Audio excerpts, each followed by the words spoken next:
contracted company working for North Reading, they're also required to report. So would they get trained as well under? Yes. They would be trained in that. Yes.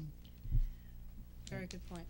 One of the other things that came out of this meeting is that it's important for anyone who sees even a single event to report that to the principal. Because what often will happen is you'll get a single event that one individual will see, and a single event that another individual will see, and a single event that another, and Right. if those are not reported individually to the principal of the school, then they won't be picked up as a series of events that involves a bully. Right. Bullying itself is defined as a repetitive action, and in both the law and in our policy, that is really one of the hallmarks. But I think it's also important to note that this legislation was motivated by very acute events in the community, not in our community, but across Massachusetts, of suicides and more serious types of consequences. Can have a dramatic impact on our student body, and certainly we need to do all we can. However, I do want to point out, because I think it's important, that there are very few evidence-based programs that can address bullying. So in our policy, we state evidence-based because the guidance that we have from DESE, as well as somewhat in the law, says evidence-based. I just want to caution us that we might want to reconsider that term. Because certainly at the high school level there are to my knowledge, no programs that are evidence-based. And in fact, the guidance from DESE has been very, we can use sort of case-based evidence to implement programs. So it might be worth thinking about changing it to evidence-informed, because I really don't know how do we get around this. But I think the intent is to implement programs that have some degree of effectiveness, and that is what PAWS is going to be working on, Right. on this new plan. So, Right. just FYI. Okay. You need a motion for this, Mel? Yeah, First motion reading? to approve as amended. Wait, Motion. What? do we need a second reading? No, We have a first reading tonight, the second reading will be, We'll approve the first reading, and next then we'll do a meeting. second reading, Right. and then, yeah. Okay. Move to approve the policy on bullying for after first reading, policy GAAC. I'll be happy to GAAC. second that if I may. as amended. Okay. Motion by Mr. Venezia to approve as amended, seconded by Mr. Bowers. Further discussion? Hearing none, all those in favor? Aye. Opposed? I'm Unanimous. abstaining. Oh, abstaining, okay, It's because I'm writing my dissertation All on right. this topic. so. okay. 4-0, abstention. Okay, bills and payroll, done? Mhm. Minutes, we have a lot of minutes. Goals workshop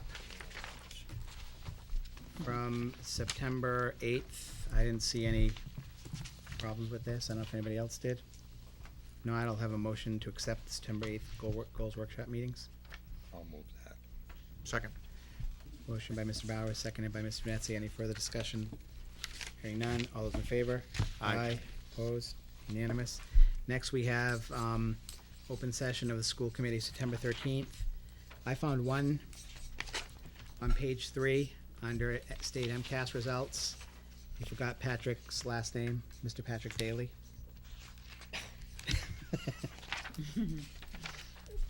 That's all. A motion to approve as amended. So moved. Second. Further discussion? Hearing none, all those in favor? Aye. Aye. Opposed? Unanimous. Next, we have the special meeting of the school committee. Mr. Bowers was not present that evening. The meeting that we approved the 740 enrollment figure, MSBA enrollment figure for the high school building project. Have a motion to accept? So moved. Second. Further discussion? All those in favor? Aye. Opposed? Abstain. One abstention, Mr. Bowers. Then we have the October 12th meeting, middle school library. Let me check, I don't think I had anything in this. I went through the whole thing. Move to accept. Okay, motion to accept, do I have a second? Second. Oh, second by Mr. Bowers. Further discussion? All those in favor? Aye. Opposed? Unanimous. Next, budget update. Carl? Yes, thank you.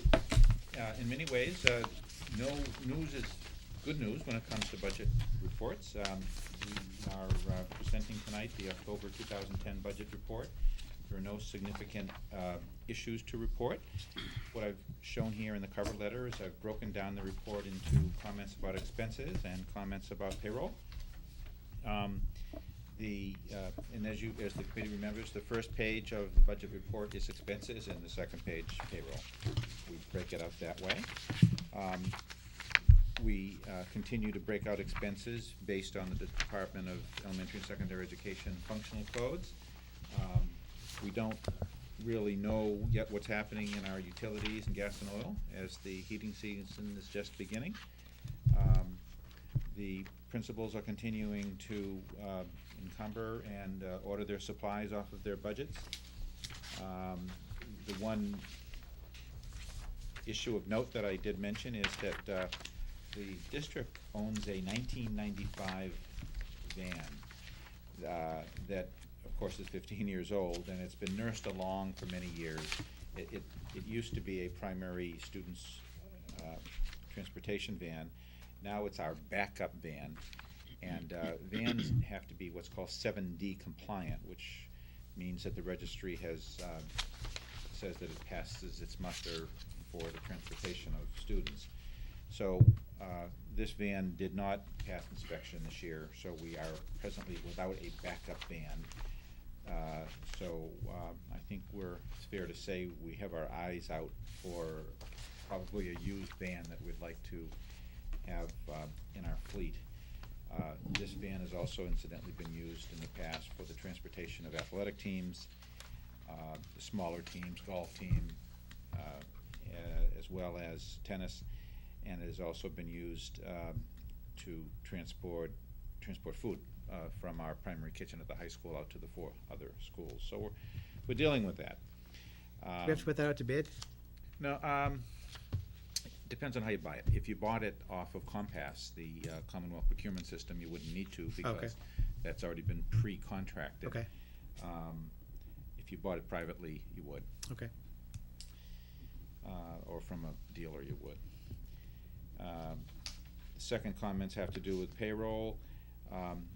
This will be a common comment this year, that being that we have the highest number of teachers out on maternity leave than ever. I believe it's probably over a dozen at this point. So that puts some strain on us from a budget perspective. Of course, it has other issues pertaining to the schools, but from a budget perspective, we are quantifying the costs of that. Teachers have the ability to use some of their sick time as part of their maternity leave based on how much time they have. So in effect, when a person is out on a maternity leave, you do have a double cost for a period of time. You're paying a substitute as well as the base salary of the person who's off. So that's going to be an issue throughout the year. But we are still in the black on the payroll side. We have completed our projection of costs from now through the end of June.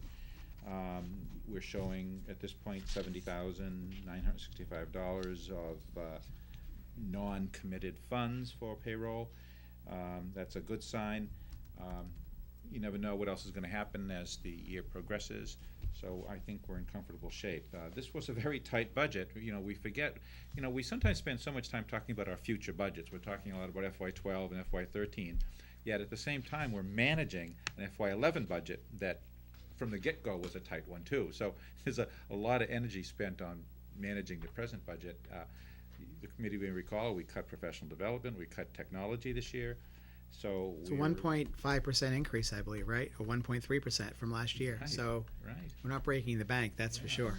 So a lot of credit is due the principals and department heads who are making do and working hard to be frugal and keep us clear and steady. So as these budget reports ensue as the year progresses, they have more meaning in terms of what flexibility we'll have, if any. We still hope, as always, to try to develop some level of margin for FY12. That's kind of first and foremost in my mind. How can we develop strategies in a tight budget year to identify funds that can be made available to us for next year, because next year is really going to be the tough year. Right. And that continues to be a goal of ours, and I'm confident we'll be able to do some of it, as